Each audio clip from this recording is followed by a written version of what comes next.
Dan selanjutnya kita juga yang kedua, ada pertanyaan mengenai cara agar menambah iman. Mohon nasihatnya untuk kami para istri agar tidak masuk ke dalam mayoritas penduduk api neraka, Ustaz. Dosa seperti apakah yang menyebabkan kenapa para wanita banyak di neraka? Mohon penjelasan dan nasihatnya. Alhamdulillah wassalatu wassalamu rasulillah. Allahumma salli wa sallim wa barik ala nabiyina Muhammadin wa ala sahbihi. Bagus pertanyaannya. Artinya Nabi SAW sudah mengingatkan kepada para wanita dan menjelaskan kepada kaum wanita bahwa yang paling banyak masuk neraka adalah para wanita. Sampai Nabi bersabda sallallahu alaihi wasallam, "Ya ma'syaran nisa, tasaddaqna fa inni ra'aitukunna aktsara ahlin nar." Wahai para wanita, bersedekahlah kalian karena aku melihat kalian yang paling banyak masuk neraka. Kemudian ada seorang sahabat bertanya, "Ya Rasulullah, apakah kami ini kufur?" Karena Nabi menyebutkan yakfurna, mereka kufur. Apakah kami ini kufur? Arti kufur keluar dari Islam? Tidak. Yakfurna al-ashir, kata Nabi SAW. Mereka kufur kepada suami. Kalau seandainya suami itu berbuat kebaikan sepanjang dia berumah tangga, apa setahun, 5 tahun, 10 tahun, 20 tahun, atau lebih daripada itu, kemudian ada kesalahan dari suami itu, maka si perempuan mengatakan, engkau belum pernah berbuat baik kepada saya. Ini nas, hadis Nabi ini, sahih riwayat Bukhari dan Muslim. Jadi si perempuan mengatakan, engkau belum pernah berbuat baik kepada saya. Dia mengatakan demikian. Ini kufur, kufranul ashir namanya, kufur kepada suami. Jadi di antara sebab wanita itu dia masuk neraka, yang pertama kali Nabi sebutkan bahwa wanita itu fitnah. Kata Nabi dalam hadis yang sahih yang diriwayatkan Bukhari Muslim, "Ma taraktu ba'di fitnatan hiya adarru rijal min nisa." Tidak aku tinggalkan fitnah yang lebih berbahaya bagi laki-laki dan wanita. Muttafaqun alaih. Wanita fitnah. Kemudian juga ketika dia menikah, kewajiban dia untuk taat kepada suami. Ketika dia tidak taat, tidak nurut kepada suami, maka ini yang membawa dia ke neraka. Mesti dia bersyukur dengan dia punya suami, dia bersyukur. Kewajiban dia taat, nggak berat. Kewajiban wanita nggak berat, nggak ada jihad bagi dia, tidak ada jihad, tidak ada perang bagi wanita. Kewajiban dia artinya mengurus rumah tangga. Nggak ada kewajiban wanita cari nafkah, nggak ada. Yang wajib cari nafkah siapa? Siapa? Suami. Allah berikan laki-laki kelebihan. Ar-rijalu qawwamuna 'alan nisa bima faddala Allah ba'dahum 'ala ba'd wa bima anfaqu min amwalihim fas-salihatu qanitatun hafizatun lil ghaibi bima hafizallah. Allah sebutkan dalam surah An-Nisa di ayat 34. Allah berfirman, laki-laki itu pemimpin bagi wanita. Jangan dibalik. Laki-laki pemimpin, bukan perempuan pemimpin.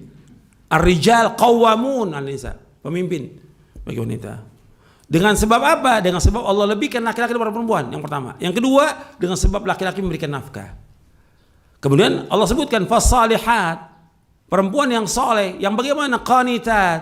Apa qanitat? Dijelaskan dalam tafsirnya, muti'atun lillahi wa li azwajihin. Perempuan-perempuan yang qanitat, arti perempuan yang taat kepada Allah dan taat kepada suami. Dia taat kepada Allah, maka kewajiban dia taat kepada suami. Enggak berat, enggak disuruh dia dagang, enggak suruh kerja. Perempuan di rumah taat kepada suaminya, mengurus rumah tangganya, mengurus anaknya, dia mendengar dari suaminya, taat, nggak boleh dia membantah, nurut udah. Karena apa? Itulah jalan dia menuju surga. Karena yang paling banyak masuk neraka wanita. Kemudian juga dalam riwayat yang lain dikatakan, innal fusaqa hum ahlin nar. Sesungguhnya fusak itu mereka ahli nar. Mana al-fusaq ya Rasulullah? Siapa ya orang yang fasik itu ya Rasulullah? An-nisa, perempuan. Bukankah mereka itu adalah ibu kami, saudara kami, anak kami perempuan itu? Iya. Tapi mereka apabila diberikan sesuatu tidak bersyukur kepada suami. Apabila mereka dapat cobaan dan ujian mereka enggak sabar. Itu wanita. Maka dikatakan oleh Nabi SAW, fusaq. Mereka adalah orang-orang yang fasik. Makanya hati-hati bagi wanita taat. Dan itu jalan dia menuju surga dengan taat pada suami, nurut pada suami, jangan membantah. Jangan kurang ajar kepada suami. Itu yang membawa dia ke neraka. Dia harus taat pada suami, ikut apa kata suami. Karena itulah jalan dia menuju surga. Mudah, nggak berat. Redonya suami kalau dia meninggal akan membuat dia masuk surga selama dia taat. Kan Nabi bersabda dalam hadis yang hasan yang diriwayatkan oleh Imam Ahmad dan juga Ibnu Hibban. Nabi bersabda SAW, "Idza shallatil mar'atu khamsaha wa shamat syahraha wa hassanat farjaha wa ata'at ba'laha dakhalatul jannah min abwabil jannati sya'at." Apabila seorang wanita itu salat yang 5 waktu, dia puasa di bulan Ramadan, dia menjaga kehormatannya, dia jaga pakaiannya dengan sempurna, dan yang keempat di sini, dan dia taat kepada suaminya, maka dia masuk surga dari pintu surga mana saja yang dia kehendaki. Enggak berat itu, 4. Salat yang 5 waktu, puasa Ramadan, menjaga kehormatan dan taat pada suami, maka dia masuk surga dari pintu surga mana saja yang dia kehendaki. Maka dia harus bersyukur ada suami. Apakah suaminya kurang bagi dia, atau nafkahnya kurang, atau bagi kondisi yang ada sekarang ini, kewajibannya untuk sabar. Wajib sabar. Kewajibannya untuk taat pada suami. Jangan banyak mengeluh. Gak boleh seorang istri mengeluh pada suami. Sabar. Itulah cobaan, ujian. Ada suami yang tadinya memberikan nafkah, sekarang dia gak kerja karena pandemi. Jadi pengangguran. Ya sabar. Ini cobaan, ujian. Harus sabar. Jangan kemudian dia mengeluh atau dia melawan suaminya, tidak taat. Berat itu. Apalagi sampai dia minta cerai karena gak sanggup. Nggak sabar dia minta cerai. Justru dia minta cerai, tempatnya di neraka bagi dia. Kata Nabi SAW, ayyuma imra'atin sa'alat zawjaha talaqa min ghairi ma ba'sin faharamun 'alaiha ra'atul jannah. Siapa aja wanita yang minta cerai tanpa alasan yang syar'i, maka dia haram mencium aroma surga. Haram. Hadisnya sahih. Kalau haram mencium aroma surga, tempatnya di mana? Neraka. Kata Nabi SAW, aqallu sakinil jannati an-nisa, kata Nabi. Yang paling sedikit penghuni surga para wanita. Kalau antum mau banyak jadi penghuni surga, antum taat pada suami. Itu nas yang wajib kita ikuti dalil. Jadi justru dengan taat suami akan membawa kepada ketenangan, kesejukan, bahkan akan membawa kepada halawatul iman. Apa? Halawatul iman itu manisnya iman.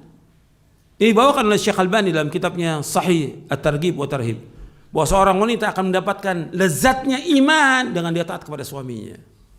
Itu dibawakan oleh Syekh Albani dalam Sahih At-Targhib wa Tarhib. Kalau suami umpamanya dia punya istri 2 atau 3, ya harus sabar, itu udah Allah takdirkan demikian. Dan itu syariat dalam Islam, nggak boleh kita menolak. Oh saya nggak mau, kalau di madu saya mau cerai, nggak boleh minta cerai. Bukan alasan syar'i, gitu. Dan itu alasannya kan yang dikemas dengan berbagai macam kemasan ya sudah. Suami saya nggak sayang, suami saya begini. Padahal intinya apa? Bahwa suaminya kawin lagi. Gitu. Itu perempuan. Karena apa? Tipu daya wanita sangat besar. Inna kaidakunna azim. Kalau setan, meskipun hebat tipu dayanya, inna kaida syaitani kana dha'ifa. Tapi kalau untuk wanita berat, macam-macam sudah. Bagaimana dia menipu orang tuh luar biasa, menipu suaminya dengan ngambek, dengan nangis, dengan segala macam sudah. Makanya kita harus hati-hati juga gitu. Kepada wanita. Kenapa? Allah menyebutkan dalam Al-Quran bahwa wanita itu apa? Musuh. Ya ayyuhalladzina amanu inna min azwajikum wa auladikum aduwwan lakum fahdharuhum. Wahai orang beriman, sesungguhnya di antara istri kamu dan anak kamu lah musuh bagi kamu. Hati-hati kepada mereka. Yang menyuruh hati-hati Allah dalam Al-Quran. Tapi Allah menyuruh apa? Untuk banyak memberikan maaf. Wa in ta'fu wa tasfahu wa taghfiru fa innallaha ghafurur rahim. Kalau berikan maaf, itu baik buat kamu. Allah Maha Pengampun dan Penyayang. Tapi disuruh kita sabar menghadapi wanita itu, disuruh sabar. Tapi wanita juga harus tahu diri, dia wajib taat sama suami, harus nurut kepada suami. Jangan ngebantah, jangan dia kemudian banyak menuntut, jangan. Sabar. Jadi ini ketentuan syariat yang harus kita ikuti. Sebenarnya panjang kalau kita bicara soal masalah ini. Saya ada nulis buku yang Anda bisa baca, Panduan Keluarga Sakinah. Ada penjelasannya di situ tentang hak suami, hak istri yang wajib dipenuhi. Dan kita selalu berharap bagi setiap rumah tangga itu yang mendapatkan sakinah, mawaddah, warahmah dalam rumah tangganya. Itu yang berdoa kepada Allah. ربنا هب لنا من أزواجنا وذرياتنا قرة أعين واجعلنا للمتقين إماما ربنا آتنا في الدنيا حسنة وفي الآخرة حسنة وقنا عذاب النار. Mudah-mudahan apa yang saya sampaikan bermanfaat untuk saya dan kaum sekalian. Kurang lebihnya saya mohon maaf. Wassalamualaikum warahmatullahi wabarakatuh. Subhanakallahumma bihamdik asyhadu an la ilaha illa anta astaghfiruka wa atubu ilaik. Assalamualaikum warahmatullahi wabarakatuh.